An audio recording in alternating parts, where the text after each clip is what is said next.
Hello बच्चों। तो चलो अब हम टेंस की स्टार्टिंग करते हैं। मैंने आपको बेसिक कॉन्सेप्ट कल की क्लास में बता दिया था। जिन बच्चों ने वो क्लास नहीं देखी है इससे पहले उस क्लास को देखिए, तभी आपके सारे कॉन्सेप्ट क्लियर होंगे, क्योंकि उस क्लास में मैंने बेसिक बताया टेंस का। ठीक है बच्चों, तो मैंने आपको बताया था प्रेजेंट इंडेफिनिट। ठीक है, प्रेजेंट इंडेफिनिट बताया था मैंने कल आपको। कल की क्लास में बच्चों मैंने ये चार्ट बताया था आपको। ठीक है, तो इसका हम फर्स्ट कॉन्सेप्ट लेते हैं पहले प्रेजेंट का। ठीक है, प्रेजेंट का इंडेफिनिट। ठीक है, आज मैं ये पूरा क्लियर करूंगी कि प्रेजेंट का इंडेफिनिट कहाँ कहाँ कैसे कैसे यूज होता है, फिर आगे के कॉन्सेप्ट हम धीरे धीरे पढ़ेंगे। ठीक है, आज मैं आपको प्रेजेंट इंडेफिनिट करा रही हूँ बच्चों। ठीक है, ठीक है बच्चों, तो देखिए हम करते हैं प्रेजेंट इंडेफिनिट। प्रेजेंट इंडेफिनिट की पहचान क्या होती है? जिन वाक्यों के अंत में, जिन टेंस के अंत में, सॉरी वाक्य नहीं, जिस टेंस के अंत में, जैसे मैंने लिख दिया यहाँ पर ता है, ती है और ते है, ये आते हैं तो वो प्रेजेंट इंडेफिनिट टेंस होते हैं। ठीक है बच्चों, जिन वाक्यों के अंत में ता है, ती है, ते है आते हैं वो प्रेजेंट इंडेफिनिट टेंस होते हैं। ठीक है बच्चों, अब इसमें पहले आप कंडीशन समझना, ध्यान से कॉन्सेप्ट को देखना। टेंस बनाना बड़ी बात नहीं है, अगर आपका कॉन्सेप्ट अच्छे से क्लियर हो गया तो आप टेंस बना सकते हैं। ठीक है बच्चों, अब देखिए दो तरह के सब्जेक्ट होते हैं, एक तो हमारा होता है सिंगुलर, ठीक है बच्चों, और एक हमारा होता है प्लूरल। मैंने आपको शुरू से सिंगुलर और प्लूरल के बारे में बताया है। Singular single, he, she, it, name. Plural जो एक से अधिक हो, आई, वी, यू, दे। ठीक है बच्चों, तो सिंगुलर हमारे कौन कौन से सब्जेक्ट होते हैं पहले ये समझिए आप। सिंगुलर सब्जेक्ट मैंने यहां पर लिख दिया ही, शी, इट, नेम। ठीक है बच्चों, ये हमारे हो गए सिंगुलर सब्जेक्ट। और प्लूरल सब्जेक्ट हमारे कौन कौन से होते हैं? आई, वी, यू, दे। ये हमारे कौन से सब्जेक्ट होते हैं बच्चों? प्लूरल सब्जेक्ट होते हैं। ठीक है, हम प्रेजेंट इंडेफिनिट टेंस कर रहे हैं, जिन टेंस के पीछे ता, ती, ते आता है तो हमारा प्रेजेंट इंडेफिनिट टेंस होता है। ठीक है बच्चों, मैंने यहाँ लिया सिंगुलर। सब्जेक्ट दो तरह के होते हैं, या तो सब्जेक्ट सिंगुलर होगा, मतलब एक पर्टिकुलर पर्सन की बात हो रही होगी, जैसे वह जाता है, वह खाता है, वह पीता है, वह सोता है, वह नाचता है। ठीक है, वह एक पर्टिकुलर पर्सन की बात हो रही है। लड़का है तो लड़का है तो ही, लड़की है तो शी लगा दिया आपने। ठीक है, और अगर प्लूरल की, वही प्लूरल की बात होती है कि हम नाचते हैं, हम गाते हैं, हम जाते हैं, हम सोते हैं, तो वहां आ जाएगा वी। हम के लिए वी का यूज होता है, ठीक है, तुम के लिए यू का यूज होता है। एक से अधिक पर्सन की बात होती है तो ये आई, वी, यू, दे, एकदम दिमाग में इसे फिक्स कर लो बच्चों कि सब्जेक्ट हमारा आई, वी, यू, दे ये प्लूरल होता है, और सिंगुलर हमारा he, she, it, name. Singular name हो तो सिंगुलर होता है, और एक से अधिक नाम हो तो प्लूरल होता है। वो आप टेंसेस जैसे जैसे करेंगे आपके सारे कॉन्सेप्ट अच्छे से क्लियर हो जाएंगे। आई होप आपको सिंगुलर और प्लूरल के बारे में अच्छे से पता चल गया होगा बच्चों कि सिंगुलर किसे कहते हैं और प्लूरल किसे कहते हैं। ठीक है, ठीक है बच्चों, तो मैंने इसके नीचे हिंदी में भी लिख दिया है जिससे कि आपको दिक्कत ना हो समझने में। ही, वह, शी, वह अगर लड़की है तो शी लगाएंगे। इट के लिए यह भी आता है और वह भी आता है। ठीक है, नेम सिंगल नाम के लिए सिंगुलर। ठीक है, आई, मैं, वी, हम, यू, तुम, दे, वे। ठीक है बच्चों, सिंगुलर और प्लूरल आपको अच्छे से कॉन्सेप्ट क्लियर हो गया होगा। ठीक है, अब इसमें भी कंडीशन होती है बच्चों। वो कंडीशन क्या है, इतना आपको समझ में आ गया बच्चों? एकदम ध्यान से धीरे धीरे कॉन्सेप्ट को देखिए। मैं पूरा बेसिक का कॉन्सेप्ट आपका क्लियर करना चाहती हूँ जिससे कि आपको समझने में बिल्कुल भी प्रॉब्लम ना आए। ठीक है, हम सिंपल प्रेजेंट इंडेफिनिट टेंस कर रहे हैं अभी, जिस वाक्यों के अंत में ता है, ती है, ते है आता है। ठीक है बच्चों, जिसमें हमारे सब्जेक्ट सिंगुलर भी आते हैं कभी और कभी प्लूरल भी आते हैं। अगर सिंगुलर सब्जेक्ट आते हैं तो कौन कौन से होते हैं और प्लूरल सब्जेक्ट आते हैं तो कौन कौन से होते हैं, ये मैंने आपको बता दिया। ठीक है बच्चों, अब मान लीजिए कि अगर सिंगुलर सब्जेक्ट आता है, ठीक है, तो उसके साथ हम हमेशा डज का यूज करते हैं। ठीक है। और अगर वही प्लूरल सब्जेक्ट आता है तो उसके साथ हम डू का यूज करते हैं। अगर सिंगुलर सब्जेक्ट आते हैं तो इसके साथ हम डज का यूज करेंगे। अगर प्लूरल सब्जेक्ट आते हैं तो इसके साथ हम हमेशा डू का ही यूज करेंगे। ठीक है बच्चों, ये कॉन्सेप्ट आपका अच्छे से क्लियर हो गया। ठीक है, अब एक चीज और है बच्चों, जब भी हम डज का यूज करते हैं, ठीक है, तो इसमें एस या ईएस भी लगा होता है। वो कंडीशन क्या है बच्चों, देखिए सिंगुलर और प्लूरल आपको अच्छे से समझ में आ गया। डू और डज का यूज हम कहाँ करते हैं, अगर सेंटेंस नेगेटिव हो, ठीक है, अगर सेंटेंस नेगेटिव हो तो हम डू या डज का यूज करते हैं। सेंटेंस अगर हमारा नेगेटिव हो तो डू या डज का यूज करते हैं। ठीक है बच्चों, और एक कंडीशन और है, अगर सेंटेंस हमारा नेगेटिव नहीं होता, ठीक है, अगर सेंटेंस हमारा नेगेटिव नहीं है तो ही शी इट नेम, ठीक है, सिंगुलर सेंटेंस है तो उसके साथ एस या ईएस का भी यूज करते हैं।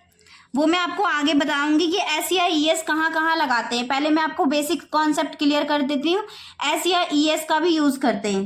ठीक है बच्चों, तो आई होप आपका इतना कॉन्सेप्ट तो अच्छे से क्लियर हो गया होगा।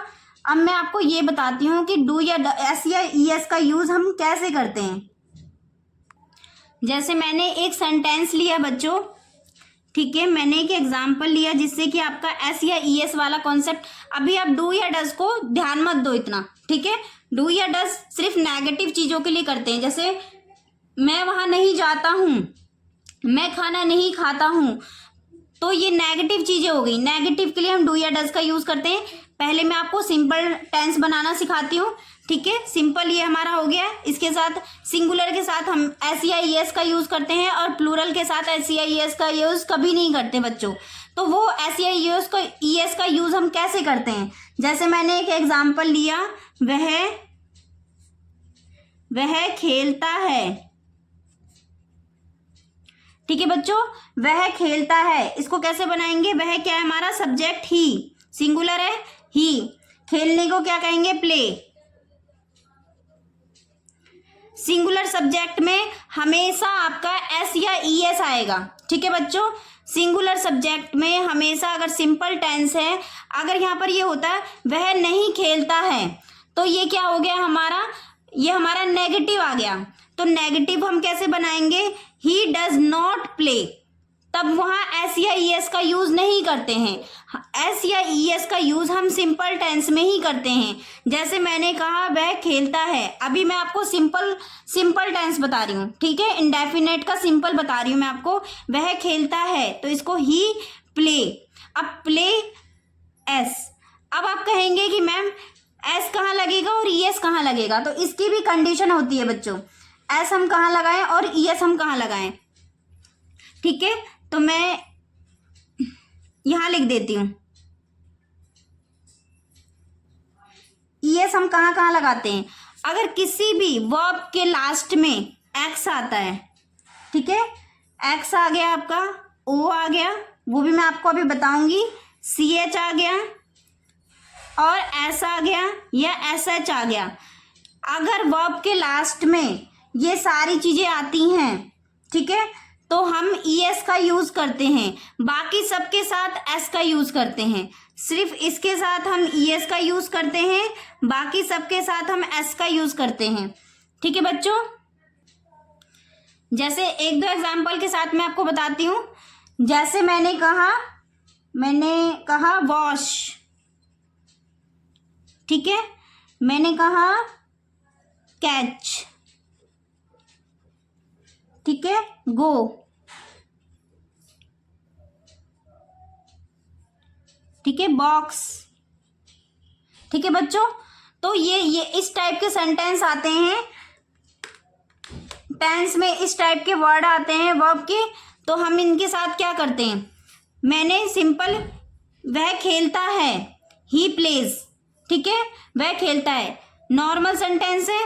सिर्फ सबके साथ हमें अगर सिंगुलर सब्जेक्ट है, इंडेफिनेट टेंस का सिंगुलर सब्जेक्ट है, सिंपल सी बात है बच्चों, इनडेफिनेट का सिंगुलर सब्जेक्ट है तो सबके साथ हम एस का यूज करेंगे, सबके साथ हम एस का यूज करेंगे। अगर वो सिंपल टेंस है तो ठीक है, सबके साथ हम एस का यूज करेंगे। बट अगर X O C H S S H ये सब्जेक्ट आते हैं, जैसे वॉश आ गया WASH वॉश, लास्ट में क्या है SH आ गया, तो इसका मतलब हम ES का यूज करेंगे। हाँ, वह कपड़े धोता है तो हम इसके लिए ES का यूज करें। ठीक है बच्चों, जैसे वह कपड़े धोता है ही वॉशेस क्लोथ्स, ठीक है, तो SH है लास्ट में तो ES लगा दिया, ऐसी CH है लास्ट में तो ES लगा दिया इसमें भी। ठीक है बच्चों, ऐसी GO आया लास्ट में तो इसका मतलब इसमें भी ES लगेगा। बॉक्स आया तो इसमें भी ES लगेगा। ठीक है बच्चों, सिर्फ इन 5 लेटर को छोड़कर, ठीक है, अगर सिंपल टेंस है तो सबके साथ ES का यूज करेंगे। बट अगर वर्ब में ये 5 लेटर लास्ट में आते हैं, अगर आपके लास्ट में ये 5 लेटर आते हैं, इनको एकदम याद कर लीजिए बच्चों, तो इसका मतलब आपको ES ही लगाना है, S नहीं लगाना है। ठीक है, और बाकी सबके साथ आप S का यूज कर सकते हैं। जैसे वह खेलता है ही प्लेस, ठीक है बच्चों, वह खेलता है ही प्लेस लिख लिया। मैंने एक और एग्जाम्पल लिया, जैसे वह कपड़े धोता है, वह कपड़े धोता है। ठीक है, तो इसके लिए मैं क्या लिखूंगी, ही वॉशेस क्लोथ्स। ठीक है बच्चों, वह कपड़े धोता है तो WASH वॉश हो गया। अब मैंने क्या बताया आपको, अगर SH आ गया वर्ब, तो इसका मतलब ये धोना क्या हो गया, हमारा वर्ब हो गया। ठीक है, तो SH आता है इसके बीच में, तो इसके लास्ट में, तो इसका मतलब ES लगाना है। ठीक है बच्चों, तो मैंने वॉशेस लिखा, मैंने यहाँ सिर्फ S नहीं लगाया, मैंने ES लगाया है। ठीक है बच्चों, और क्लोथ्स। समझ में आ गया आपको दोनों के बीच में डिफरेंस? आई होप दोनों के बीच में आपको डिफरेंस अच्छे से समझ में आ गया होगा। सिंपल सी चीज है बच्चों। अभी आप डू या डज को बिल्कुल दिमाग से निकाल दो। अगर हमारा प्रेजेंट इंडेफिनेट टेंस है सिंगुलर और प्लूरल, ठीक है, सिंगुलर सब्जेक्ट मैंने आपको बता दिए, प्लूरल सब्जेक्ट मैंने आपको बता दिए। अगर सिंगुलर सब्जेक्ट है, प्लूरल में आपको कोई दिक्कत नहीं है, लेकिन अगर सब्जेक्ट सिंगुलर है, वह खाता है, वह पीता है, वह सोता है, वह जाता है, ठीक है, सिंपल सबके साथ एस का यूज करो। जितने भी वर्ब है सबके साथ एस का यूज करो। बट अगर वर्ब के लास्ट में XOCH या SH ये लेटर आते हैं, ये 5 लेटर आते हैं, तो इसका मतलब आपको एस नहीं ES लगाना है। ठीक है बच्चों, आई होप ये कॉन्सेप्ट आपका अच्छे से क्लियर हो गया होगा। ठीक है बच्चों, जैसे मैंने अब एक प्लूरल का, ये तो मैंने आपको सिंगुलर के दोनों एग्जांपल बता दिए कि एस का यूज कहाँ करते हैं, ES का यूज हम कहाँ करते हैं। अब मैं आपको प्लूरल का भी एक एग्जांपल बता देती हूँ। जैसे मैंने कहा मैं जाता हूँ, मैं जाता हूँ, तो इसे कैसे बनाएंगे, आई गो। सिंपल है इसका बच्चों, इसमें आपको कोई दिक्कत नहीं होगा। मैं खाता हूँ, आई ईट, ठीक है। मैं अंग्रेजी पढ़ता हूँ, आई टीच इंग्लिश। मैं जाता हूँ, आई गो, ठीक है। तो बस इसमें सिंपल है, आपको इसमें एस या ES का कोई झंझट नहीं है। एस या ES आप सिंगुलर में ही सब कर लगा सकते हैं, प्लूरल में आप सिंपल टेंस बनाइए, कोई दिक्कत नहीं है। मैं जाता हूँ, आई गो, मैं खाता हूँ, आई ईट, मैं पढ़ता हूँ, आई टीच इंग्लिश, ठीक है। सॉरी, मैं पढ़ता हूँ, आई स्टडी इंग्लिश, मैं पढ़ाता हूँ, आई टीच इंग्लिश, ठीक है। तो ये कॉन्सेप्ट आपका अच्छे से क्लियर हो गया होगा। अब चलिए मैं नेगेटिव चीजें बताती हूँ आपको बच्चों की, नेगेटिव टेंस कैसे बनाएंगे आप इसका। ठीक है बच्चों, तो मैंने आपको सिंपल टेंस करना बता दिया इंडेफिनेट का। मैं जाता हूँ, मैं खाता हूँ, मैं सोता हूँ, मैं रोता हूँ, मैं पीता हूँ, सिंपल मैंने आपको बता दिया इंडेफिनेट का कि कैसे हम बनाते हैं। ठीक है बच्चों, बट उसका नेगेटिव भी होता है, हर किसी टेंस सेंटेंस का नेगेटिव भी होता है। मैं नहीं जाता, मैं नहीं खाता, मैं नहीं सोता, मैं नहीं पीता, मैं नहीं भागता, जो भी है मतलब वो सारे टेंस नेगेटिव जा रहे हैं। ठीक है, अब नेगेटिव के लिए मैंने आपको क्या बताया, डू या डज का यूज करते हैं। ठीक है, डू का यूज हम प्लूरल के लिए करते हैं। ठीक है बच्चों, मैं आपको पहचान के लिए यहाँ P लिख देती हूँ, और डज का यूज हम सिंगुलर के लिए करते हैं। मैं आपको पहचान के लिए यहाँ S लिख देती हूँ। यहाँ पी लिख दिया है मैंने प्लूरल, यहाँ एस लिख दिया है मैंने सिंगुलर। डज का यूज हमेशा सिंगुलर के साथ, डू का यूज हमेशा प्लूरल के साथ। अगर आपका सब्जेक्ट प्लूरल है तो डू का यूज, सिंगुलर है तो डज का यूज। चलिए एक एग्जाम्पल के थ्रू ये पूरा समझते हैं जिससे कि आपका ये कॉन्सेप्ट अच्छे से क्लियर हो जाए।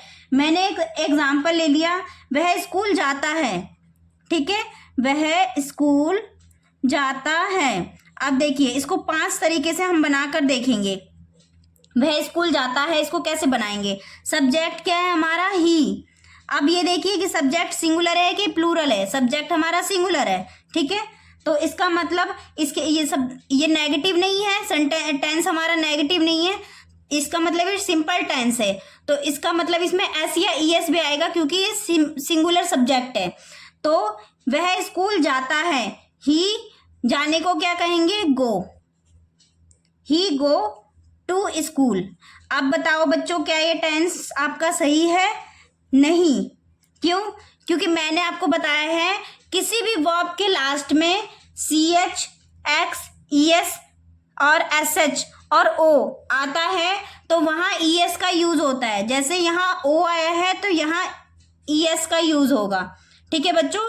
गोज, वह स्कूल जाता है। आपको अगर ना समझ में आए थोड़ा सा वीडियो को बैक करके देखिए, मैंने आपको ES और S के बारे में पूरा अच्छे से क्लियर किया है उसमें। वह जाता है, he goes to school. Verb के लास्ट में ओ आया है, इसका मतलब इसमें ES लगेगा क्योंकि ये प्रेजेंट इंडेफिनिट का सिंपल टेंस है, इसमें नेगेटिव नहीं है तो डू या डज का कोई लेना देना नहीं है। और सिंगुलर सब्जेक्ट है, इससे आप पता लगाइए सिंगुलर सब्जेक्ट है, इसका मतलब इसमें एस या ES भी आएगा। अगर वाक्य के अंत में जो मैंने बताया है अगर वो नहीं आते हैं तो आप एस लगाइए, और वो अगर आते हैं जैसे ओ आ गया तो उसके पीछे ES का लगाइए, ठीक है बच्चों। ये तो मैंने सिंपल बता दिया आपको। अब हम देखते हैं इसका नेगेटिव। मैंने बोला वह स्कूल नहीं जाता है, तो इसके लिए कैसे बनाएंगे? ही, ठीक है, वह स्कूल नहीं जाता है, सब्जेक्ट क्या हमारा? ही। अब डू या डज में से कौन सा आएगा बच्चों? मैंने आपको क्या बताया? डू प्लूरल है, डज सिंगुलर है, सिंगुलर के साथ डज आता है, तो यहाँ पर he does not go to school, ठीक है बच्चों। अब आप कहोगे कि मैम इसमें तो गो ES नहीं लगाया। अगर नेगेटिव टेंस आता है तो एस या ES का कोई मतलब नहीं होता है, सिर्फ हम डू या डज लगाते हैं उसमें, ठीक है बच्चों। अगर टेंस हमारा सिंपल है, नेगेटिव नहीं है, तभी हम एस या ES का यूज सिंगुलर में करते हैं, वरना हम डज का यूज करते हैं, ठीक है बच्चों। और आपका वर्ब जैसा है एज इट इज आप लिख देंगे वर्ब का फर्स्ट फॉर्म लगा के। इनडेफिनेट देखते हैं हम। जैसे मैंने कहा क्या वह स्कूल जाता है, तो डज हमारा आगे आ जाएगा। क्या वह स्कूल जाता है? Does he go to school. क्या वह स्कूल जाता है? Does he go to school, ठीक है। फिर मैंने कहा इंटेरोगेटिव नेगेटिव, क्या वह स्कूल नहीं जाता है? मैंने लिखा does he not go to school. Does he not go to school. मैंने आपको बताया है ना हमेशा नॉट थर्ड नंबर पे ही आता है, ये चीज हमेशा याद रखना बच्चों, ठीक है। Go to school. उसके बाद मैंने WH फैमिली का बताया आपको, तो WH हमेशा आगे रहेगा। वह स्कूल क्यों जाता है, तो मैंने लिखा why does he go to school. वह स्कूल क्यों जाता है? Why does he go to school, ठीक है बच्चों। आई होप आपको ये कॉन्सेप्ट अच्छे से क्लियर हो गया होगा, आपको कोई दिक्कत नहीं है इसमें, ठीक है बच्चों। अगर सब्जेक्ट हमारा सिंगुलर है तो एस या ES का यूज करो, प्लूरल है तो कुछ नहीं लगाना है, सिंपल टेंस बनाओ, कुछ भी नहीं लगाना बच्चों, ठीक है। चलिए कुछ और एग्जाम्पल देखते हैं, ठीक है बच्चों। तो ये एग्जाम्पल देखिए, इस एग्जाम्पल के थ्रू आपको पूरा कॉन्सेप्ट अच्छे से क्लियर हो जाएगा कि एस कहाँ लगाना है, ES कहाँ लगाना है, प्लूरल में क्या लगाना है, सिंगुलर में क्या लगाना है, डू डज कहाँ लगाना है, ठीक है बच्चों। तो इस एग्जाम्पल को आप ध्यान से देखिए। जैसे मैंने कहा वह गाता है, सब्जेक्ट क्या है हमारा? वह है, सिंगुलर है तो ही, ठीक है। गाता है, वह गाता है, सिंग, ठीक है बच्चों। गाने को हमने कह दिया सिंग, ही सिंग, ठीक है। अब बताओ इसमें एस या आएगा, ये एस आएगा, इसमें एस आएगा, क्योंकि इसमें वो सब्जेक्ट, वो लेटर्स नहीं है जो मैंने आपसे कहे थे कि अगर वर्ब में वो लेटर आ जाते हैं, जैसे X, O, C H, S, S H, ठीक है। अगर ये वर्ब में ये लास्ट में लेटर आते हैं तो इसका मतलब आपको ईएस लगाना है, ठीक है। अब हमने यहाँ पर एस लगाया, सिंपल। अगला टेंस देखते हैं हम। सर इंदौर में पढ़ाते हैं, ठीक है। सर इंदौर में पढ़ाते हैं, इसको हम कैसे बनाएंगे? सब्जेक्ट क्या है हमारा? सिंगुलर है। सर एक है तो सब्जेक्ट हमारा सिंगुलर हुआ। सर इंदौर में पढ़ाते हैं, पढ़ाने को क्या कहते हैं? Teach. Teach in Indore. Sir Indore में पढ़ाते हैं, सर टीच इन इंदौर, ठीक है बच्चों। सर टीच इन इंदौर, ठीक है। सर हमारा सिंगुलर है, पढ़ाने को मैंने टीच बोला, इन इंदौर। अब बताइए बच्चों, पढ़ाना, लिखना, खेलना, कूदना, बोलना, गाना, ये सारा क्या होता है? हमारा वर्ब होता है। जिन वाक्यों के अंत में ना आता है, ये वर्ब से स्टार्टिंग होती है, वर्ब होते हैं, ठीक है बच्चों। तो टीच, अब पढ़ाना क्या होता है? हमारा वर्ब होता है। इसके लास्ट में क्या आ रहा है? हमारा सी एच आ रहा है। मैंने आपको क्या कहा है? अगर S H, C H, S, O, X verb के लास्ट में आता है तो इसका मतलब है कि हम ई एस लगाएंगे, ठीक है बच्चों। मैंने यहाँ ई एस लगा दिया। अब आपको आई होप समझ में आ रहा होगा कि एस कहाँ लगाना है और ई एस कहाँ लगाना है, ठीक है। इंडेफिनिट टेंस है ये, और इंडेफिनिट टेंस का ही ये इंडेफिनिट टेंस है। इंडेफिनिट का ही सिंगुलर है और प्लूरल है। सिंगुलर में आपको आई होप समझ में आ गया होगा कि एस का यूज कहाँ करते हैं और ई एस का यूज कहाँ करते हैं। एक और एग्जांपल देखते हैं। वह अंग्रेजी बोलता है, सब्जेक्ट क्या है हमारा? सिंगुलर है। वह अंग्रेजी बोलता है, तो इसको कैसे बनाएंगे बच्चों? He speak English. He speak English. अब बताओ बच्चों, ये सब्जेक्ट क्या है हमारा? सिंगुलर है, तो इसके साथ बोलना क्या हो गया हमारा? एक वर्ब हो गया। और वर्ब में पीछे वो लेटर नहीं है जो मैंने आपसे कहे थे कि उस अगर वो लेटर हो तभी आप ई एस लगाना। स्पीक तो कोई लेटर नहीं है, इसका मतलब हम एस लगा सकते हैं। तो ही स्पीक्स इंग्लिश, ठीक है बच्चों। वह मेरी बात नहीं सुनता है, ये अब क्या आ गया हमारा? नेगेटिव आ गया। वह मेरी बात नहीं सुनता है, इसको कैसे बनाएंगे?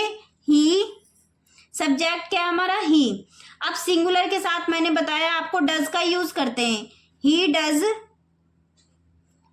डज नॉट, ठीक है। He does not listen to me, सुनना, लिसन टू मी, ठीक है बच्चों। अब देखिए, अगर नेगेटिव टेंस आ गया, डू या डज का यूज करना, एस या ई एस को भूल जाना कि कहाँ हम ई एस लगाएंगे, कहाँ हम एस लगाएंगे, क्योंकि नेगेटिव में डू या डज का ही यूज करना है, वर्ब का फर्स्ट फॉर्म लगाना है। ये नहीं है कि आपने यहाँ लिसन लिखा तो यहाँ ई एस लगा दिया, एस लगा दिया, ऐसा कुछ नहीं करना बच्चों। अगर आप नेगेटिव बना रहे हैं तो डू या डज का ही यूज करना, ठीक है। इसमें आपका वर्ब का फर्स्ट फॉर्म ही लगेगा, इसमें एस या ई एस का कोई चक्कर नहीं होता। एस या ई एस का सिर्फ सिंपल में ही हम यूज करते हैं, जैसे मैंने यहाँ किया है। आपको पता चल गया एस का यूज कहाँ करेंगे, ई एस का यूज कहाँ करेंगे, एस का यूज कहाँ करेंगे और डज का यूज हम कहाँ करेंगे। आपको इतने ही एग्जाम्पल में मैंने सारा कॉन्सेप्ट एक बार में ही क्लियर कर दिया। अब हम प्लूरल देखते हैं। मैं जाता हूँ, इसे कैसे बनाएंगे? मैं जाता हूँ, ठीक है बच्चों। आई गो, मैं जाता हूँ, आई गो। मैं खाता हूँ, आई ईट, ठीक है। मैं किताब लिखता हूँ, मैं किताब लिखता हूँ, आई राइट, आई राइट बुक। मैं किताब लिखता हूँ। मैं वहां नहीं रहता हूं। अब क्या आ गया ये बच्चों? नेगेटिव आ गया। मैं वहां नहीं रहता, जैसे यहाँ पर नेगेटिव था वैसे यहाँ पर भी अब नेगेटिव आ गया। मैं वहां नहीं रहता हूं, सब्जेक्ट क्या है हमारा? आई। अब प्लूरल के साथ मैंने क्या बताया? डू का यूज करेंगे। सिंगुलर के साथ तो हमने डज का यूज किया, प्लूरल के साथ हम डू का यूज करेंगे। आई डू नॉट, ठीक है बच्चों। I do not live there, रहना, लीव, कहाँ? वहां, there. I do not live there. I hope ये कॉन्सेप्ट आपका बच्चों अच्छे से क्लियर हो गया होगा। यहाँ स्पेस नहीं बच्चों, मैं देयर नीचे लिख देती हूँ जिससे कि आपको अच्छे से दिखे। ठीक है, ये यही वाला देयर है, कुछ अलग नहीं है। आपका ये कॉन्सेप्ट अच्छे से क्लियर हो गया। प्लूरल में देखो SEIS का कोई चक्कर नहीं होता है बच्चों। जिस वाक्य के अंत में ता है, ती है, ते है आता है, अगर वो प्लूरल सब्जेक्ट के साथ आ रहा है तो आप सिंपल टेंस बनाइए, कोई दिक्कत नहीं है। अगर वो नेगेटिव आ जाता है तो आप डू का यूज करो प्लूरल में। अगर सिंगुलर सब्जेक्ट है, सब्जेक्ट पे ध्यान दो बच्चों कि सब्जेक्ट कौन सा है। अगर सिंगुलर सब्जेक्ट दिया हो, सिंपल सा बात है, अगर सिंगुलर सब्जेक्ट दिया हो SEIS का यूज करना है। एस का कंडीशन मैंने आपको बता दिया कहाँ यूज करना है, ES का कंडीशन मैंने आपको बता दिया कहाँ यूज करना है। ठीक है, और अगर टेंस आपका नेगेटिव है तो डू या डज का यूज हमें कहाँ करना है। तो आई होप ये सारे कॉन्सेप्ट आपके अच्छे से क्लियर हो गए होंगे। मैंने बहुत कम टाइप में आपके सारे कॉन्सेप्ट को अच्छे से क्लियर कर दिया है बच्चों। ठीक है बच्चों, इसके अलावा भी ये तो मैंने आपको बता दिया कि सिंपल में और प्लूरल में कैसे, सिंगुलर और प्लूरल में इंडेफिनेट का यूज हम कैसे करते हैं। इसके अलावा हम प्रेजेंट इंडेफिनेट टेंस का यूज कुछ विशेष स्थितियों में भी करते हैं, जैसे अपनी डेली हैबिट बताने के लिए, अपने डेली वेज की रूटीन बताने के लिए, यूनिवर्सल ट्रूथ बताने के लिए और फैक्ट्स बताने के लिए।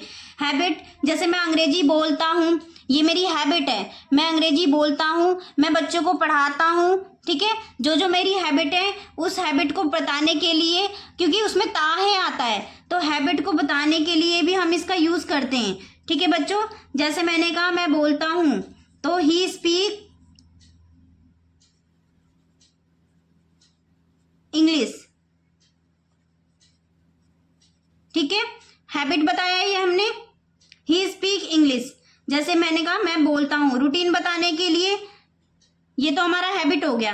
दूसरा मैं लेती हूँ रूटीन, मैंने रूटीन बताया, मेरा रूटीन क्या है डेली का, मैं सुबह 5 बजे उठता हूँ। ठीक है, मैं डेली वॉक पे जाता हूँ, ये मेरा रूटीन है। जो आपका रूटीन है, जो हैबिट है वो अलग है होता है। जो आपका रूटीन है जो मैं डेली करता हूँ, मैं वॉक पे जाता हूँ, मैं खाना बनाता हूँ। ठीक है, तो आपका रूटीन है। मैं डेली पूजा करता हूँ, तो वो आपका रूटीन है डेली का। तो रूटीन क्या हो गया हमारा, मैं रोज 5 बजे उठता हूं। इसे कैसे बनाएंगे, I wake up at 5 o'clock।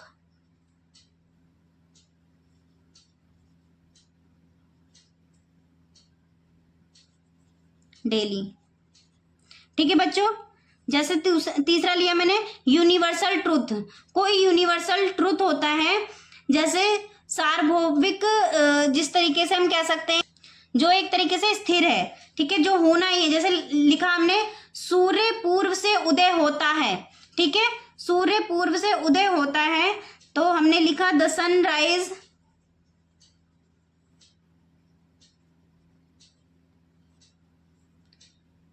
In the east.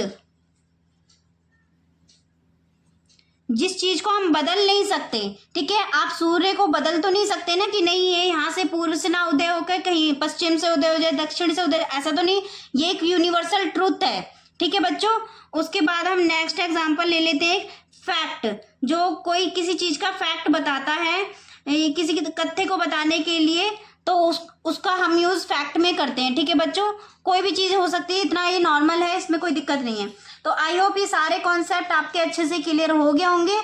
अगर आपका कोई भी कॉन्सेप्ट क्लियर नहीं हो सकता है तो बच्चों मैंने आपको पहले भी कहा, आप मुझे कमेंट कर सकते हैं, मैं आपके कमेंट का जरूर जवाब दूंगी। आप मुझे देख भी सकते हैं कि मैं सबके कमेंट का जवाब जरूर देती हूँ।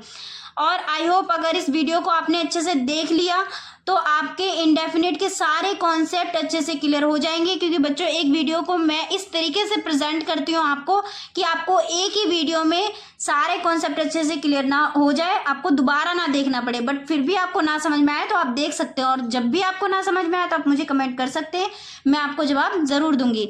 और इस चैनल को सब्सक्राइब करना ना भूले बच्चों।